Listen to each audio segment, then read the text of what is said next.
Okay, this is out of sequence. We had a hike this morning, and now we're coming back to lunch, which is this medieval stew that I made yesterday. And we're just reheating it now on the stove, which is probably something they wouldn't have done in medieval times because they had the refrigerator to put it in overnight. The next day, who knows what you'd be eating. So I've got to just let this reheat. It smells really nice. The aroma is pretty nice. I think it smells better than it did yesterday. And it's an interesting taste too. I don't know. On my original posting for this, which is uploading right now as we speak, today is March 28th, 2024. No, 29th. It's Good Friday. So I'm going to have a little treat since it's Good Friday and make some hard-boiled eggs to go with this stew. So it's a big lunch, and yeah, and the reason that I am posting this part before what we did this morning, the hike, I'm going to combine the lunch with the hike, but in reverse order today. Coming up here a bit, we got a walk. We took a walk this morning to an old Etruscan ruin, and I mean ruin. It's the town of Falera. Falera? I don't know. Some of these pronunciations are Etruscan pronunciations that might have come down through because I can't find reference to this town anywhere on Google Maps. Here we go for the hike. We went for the hike this morning. I could not remember the name of that to save my life. Falera. It's such an easy word. I remembered it was an F, but there's a lot of F's around here. Fontagnano and Castellon del Fosco. So anyway, let's get the stew heated up, the eggs cooked, and then we'll get into the hike part. Wow, this is a nice meaty stew. It's got beans and carrots and onion and asparagus in it as well, and a bunch of spices you would not normally think of using with stew. But it's definitely got hearty going for it, and I got a little something I was missing yesterday, which was a rustic bread. I asked for a rustic bread, and she said, "Oh, integrale," which just means whole wheat. And I said, "Yep, I guess that'll do." So you're gonna let these guys get boiling. So you start it off in cold water, bring it to a boil, turn off the fire, leave it sit 10 to 12 minutes. Then you cool it down in cold water, and you've got your eggs. These are going to be tricky to peel because they're fresh. They're fresh, good eggs. These Umbrian eggs are unbelievable. Whole new dimension to eggs. So we starting to have any signs of heating up here? I see a little bit of steam. That's good. Okay. So, sorry. Off to Falera. Okay, on to Falera. Just a minute here. My eggs are ready to boil. They came to a boil, so I'm waiting my 10 to 12 minutes here. Stew's heating up nicely, super medieval looking. So I'm gonna actually plate this up and take a picture before we get on to Falera. Now, don't get your hopes up too high with Falera. It's a couple piles of stone is all you can see. It's so grown up. It's hard to tell how big it was, the lay of the land. It's hard to access. We'll plan a follow-up hike to there one of these days, maybe this winter whenever the brush is at a minimum. So, it's going to be a windy, cold place, though. It's up on top of a hill. Yeah, we're heating up nicely here. Going to have to give that a taste. Okay, note to self. When I'm having eggs as a treat with a medieval stew, you can't be boiling them in a separate pan and cooling them down so you avoid the dreaded green ring. You've got to use one of those old-fashioned methods like putting the egg in the fire, in the shell in the fire, and it's not going to be the kind of aesthetic and tasty result we're used to, but you know, if you want to get a sense for what it was like, I guess that's what you got to do. So now it's cooled down, brought it up to a boil, let them sit there for 11 minutes, which is 10 to 12, and one of them split. It's been under the cold water here for a while. Some people even ice them. I'm not going to use up my ice on it. I don't have an automatic ice maker. And And we'll just, peel them here, see what we got. Okay, before we get on to cholera, there you have it. My semi-medieval lunch. It's a stew, sort of a beef stew, beef and vegetables, a couple of eggs just because it's a Good Friday, and a piece of the most rustic bread I could find. I suppose they would have had butter. Sometimes yes, sometimes no. Salt and pepper. Probably pepper would have been a big deal. I thought I could use just a little bit of salt yesterday. And I think a good douse of pepper's never a bad thing in my book. A little salt on the eggs there. And there you have it. Medieval lunch. And when you look at that egg, how orange the yolk is. No green ring, perfectly cooked. Dang, that is a good method. And I am really liking this stew. It's very different. I won't add as much red wine next time. I went with 2 cups of red wine and 4 cups of water total, and cooked this for, I don't know, 3-4 hours. Very low heat to let things, and then in the refrigerator overnight where the diffusion continues.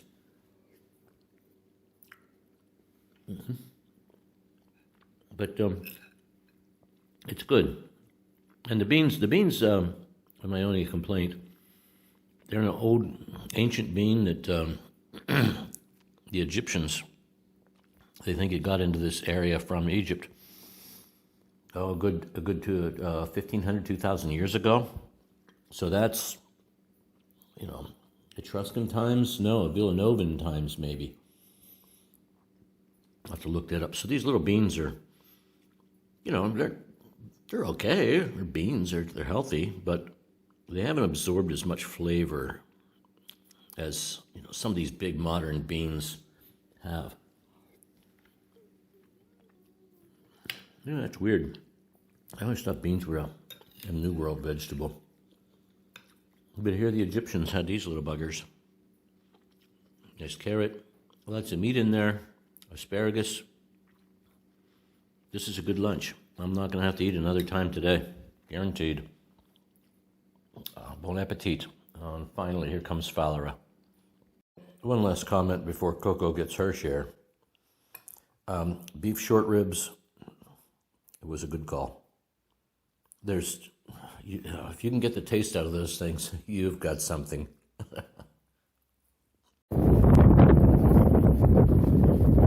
Okay, I don't know if that recorded, Coco. Here's the Madonna, right?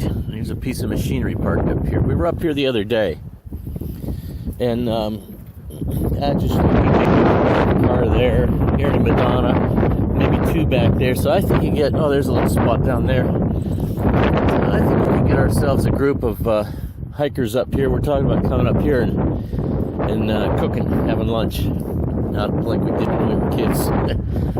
But this is the Madonna.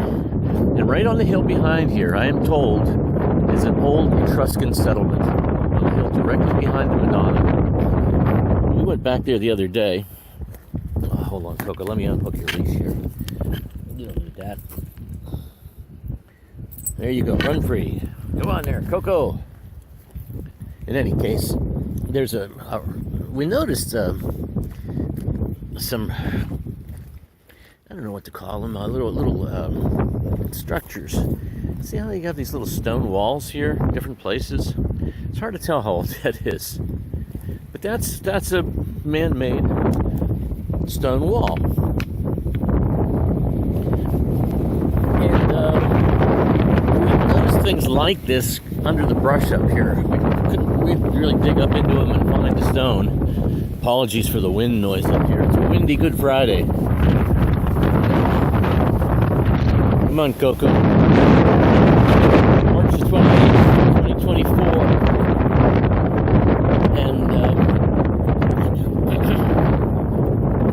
so we're going to go up in here and see if there's anything that looks promising for an access road. Sort of scouting here for possible hike. A couple of us were together the other night.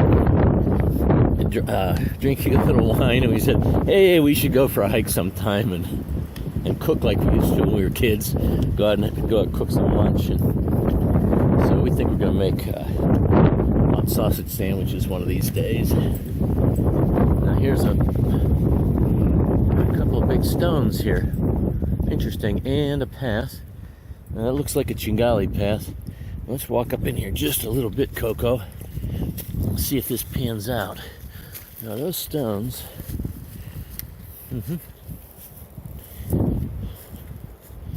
Where are they? They're concrete.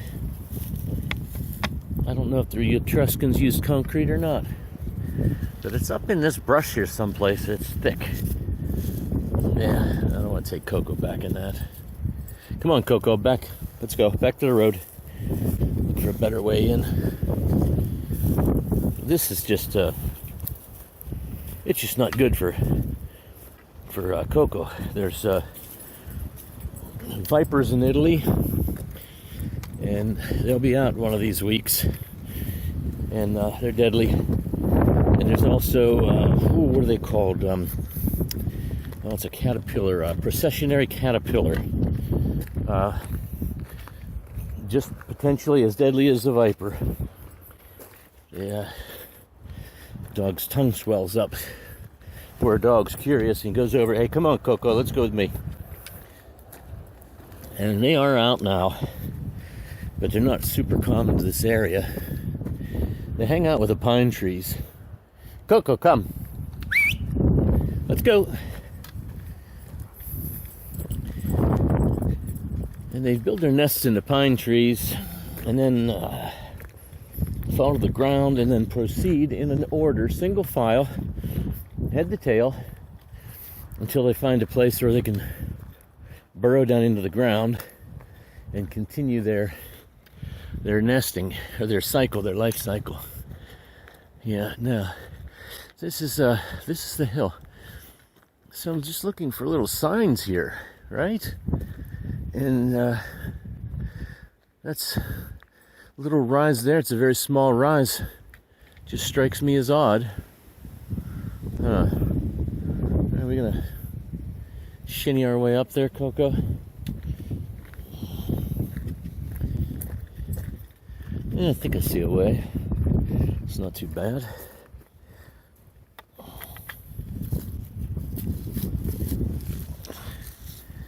Okay.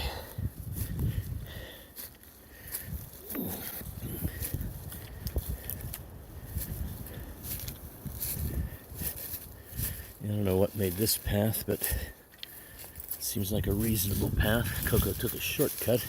Come on, stay with me, Coco.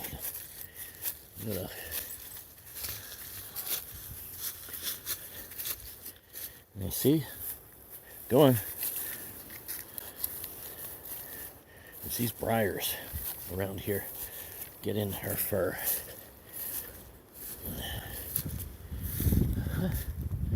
Okay.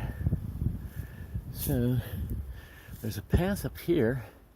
I kind of want to get up on that thing just to see if we can make anything of its shape.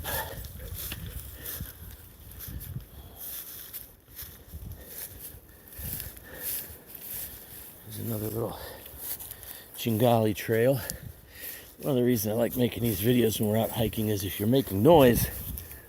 Come on, Coco, back with this way. The Chingali will stay out of your way. And we don't want to surprise any. Yeah, I don't know what to make of this. It's kind of navigable. Not too grown up.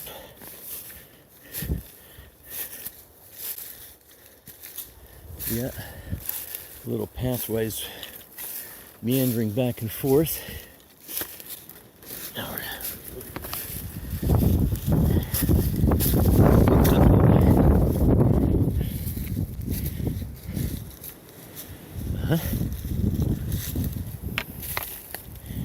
yeah. What the stone was at one time, who knows? Maybe it's just randomly scattered around. Maybe it's remains of some kind of a torn down fortress or settlement. We did see from down on the road there some kind of ridge looking structures, and that could have been part of something. It had a little bit of an organized look to it, not natural, although you do find plenty of things in nature that look man-made. It's not too common. As far as I can tell, you've got a bunch of stones scattered. I have no idea here if there's any underlying, anything underneath the surface mess here. And I do want to just go right out here for a second to the left to show you what got me interested in this area. You can see there's a hill there, right there. And if I can get out to the edge here, you might be able to see the side of that hill has got a bunch of little terraces in it. Man-made, stone laid up, little short terraces. Not big enough to be defensive walls, things of that nature. But unless it's some kind of defenses against animals, we're not going to be able to see through the brush here too well. But right about there, yeah, you can see them a little bit. I can see them. Right in here, there's a bunch of ridges along, I don't know, what do you got, 15, 20 ridges there. And varying in height from, I don't know, 3 to 6 feet. Just a weird height. What do you think, Coco? Okay. Let's go back up in here a little further. Turn off the video camera here so I can avoid twisting an ankle. Yeah, this is, see how this steps down over? Right there it steps down over there again. And there are these little terraces. Oh, there's a big bunch of stones over here. I wonder what it is. Okay, Coco, one step at a time. Thank you to our trusty walking stick. Not that the stick walks, but the stick helps you walk.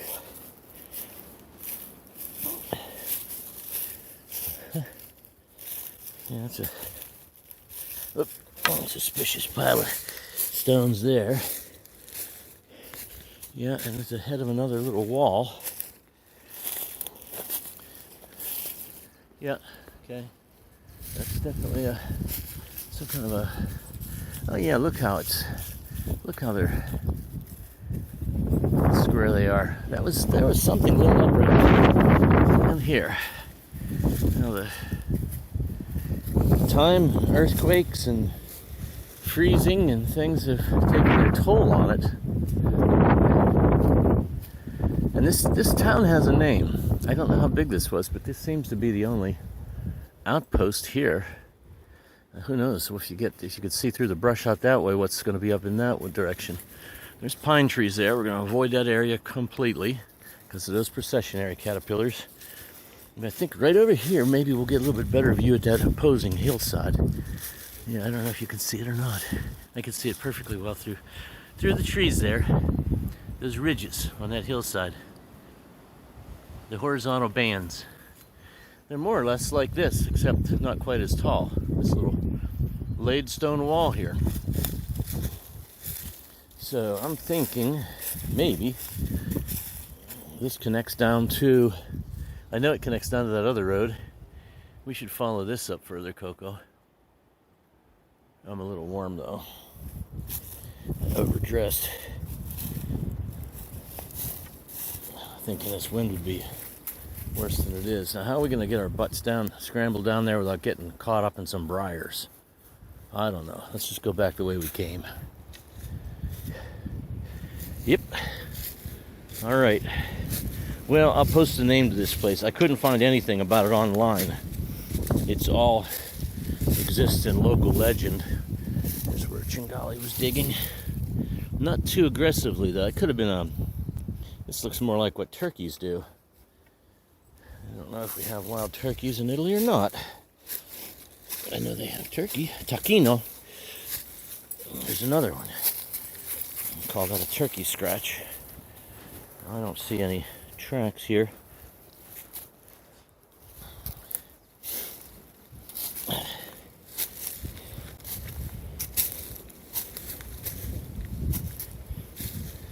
Okay, so what we just did here was just come right up on the hill above the stone piles. This could have been some kind of a building. What do you smell there, Coco? This is a great place to camp out. Lots of rocks to lay up a fire pit, and not a lot of brush and stuff. Plenty of firewood. Windy, that's a problem.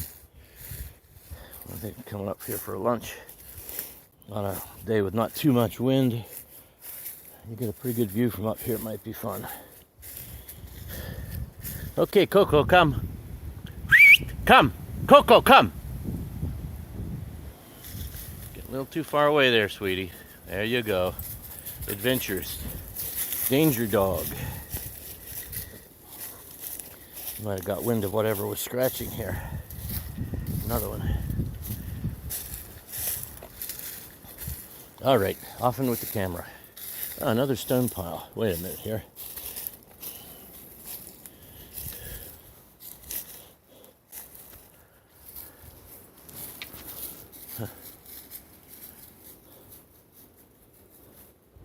Wild. Okay, wait for me, Coco. So, altogether, I think we walked up in there maybe 50 meters. Maybe a little more than that. And certainly not 100. So, note to self, this is not such a bad way to go. You're going to take your shortcut, Coco. I'm going to go this way. I'm not going to jump down over there. Oh, you're going to follow me? No, don't go that way. Here, out here. There you go. That's good, girl. It's not such a bad jump. Why jump when you can step? Well, Coco, I'm thinking about getting rid of this this fleece I'm wearing. It's a little bit too warm. The sun seems to shine hot on top of the hills here. I don't know what it is. Maybe it's just less haze. It's only 20 degrees out today. Centigrade, that's not too hot. It's a beautiful day. Beautiful day. So Easter weekend's looking good. Coconuts. Let's get up here and get a final good view of this terracing action here before we decide what to do.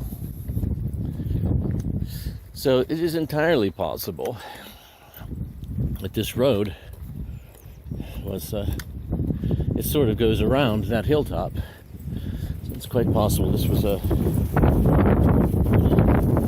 what would pass for some commercial road back in the day. Occasional wagon, or I don't know what the economy of the Middle Ages looked like. It's nothing but questions, good questions, fun questions here to look up. And in the age of the internet, it's fantastic. So, I've been focusing here on this hillside, just looking for a little break here somewhere.